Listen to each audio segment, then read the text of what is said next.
ওখানে টকশুতে বসে ওনাদের নেতারা বলে ছাত্র সংসদের নির্বাচনের ফলাফল নাকি জাতীয় নির্বাচনে প্রভাব পড়বে না। যদি প্রভাব না পড়ে তাহলে কিসের ভয় আপনাদের ছাত্র সংসদ নির্বাচন কেন আপনারা বন্ধ করুন?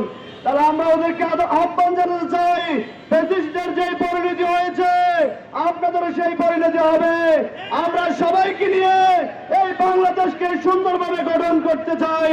আমরা কাউকে ফ্যাসিস্ট হতে দিব না, আমরা সবাইকে নিয়ে দেশ গঠন করব।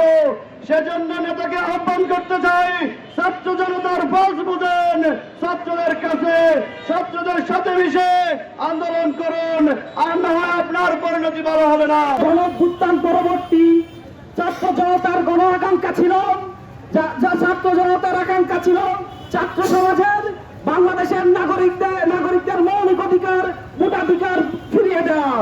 কিন্তু আমরা লক্ষ্য করেছি যখন ধারাবাহিকভাবে সেই জুলাইয়ের আকাঙ্ক্ষা যখন বাস্তবায়িত হয়ে যাচ্ছে, ক্যাম্পাসে যখন ছাত্র সংসদ নির্বাচনের রব উঠেছে, সেই ছাত্র সংসদ নির্বাচন ছাত্র সমাজ তাদের গণতান্ত্রিক উপায়ে তাদের প্রতিনিধি নির্বাচন করতে শুরু করেছে।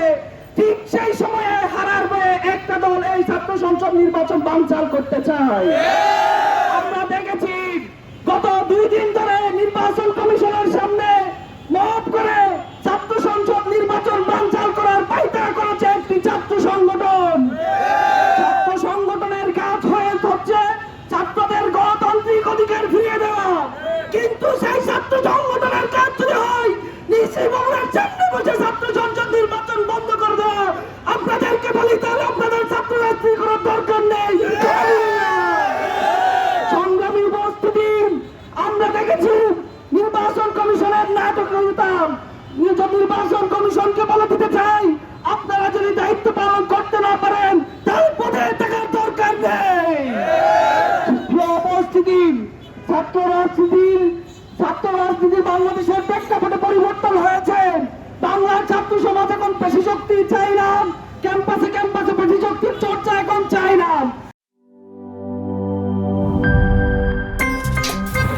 আমার একটা স্মার্ট সিদ্ধান্তে 25% গ্যাসের খরচ কমেছে। ভাবছেন কিভাবে? সাধারণ গ্যাস স্টোভ বদলে আমি এনেছি আরএফএল গ্যাস স্টোভ। এর সাইন্টিফিক নজল ও ব্রাস বার্নার ক্যাপ সমানভাবে তাপ ছড়িয়ে রান্না করে দ্রুত, তাই গ্যাসও বাঁচায় 25%, টাকাও বাঁচে 25%। আরএফএল গ্যাস স্টোভ নিরাপদ ও গ্যাস সাশ্রয়ী।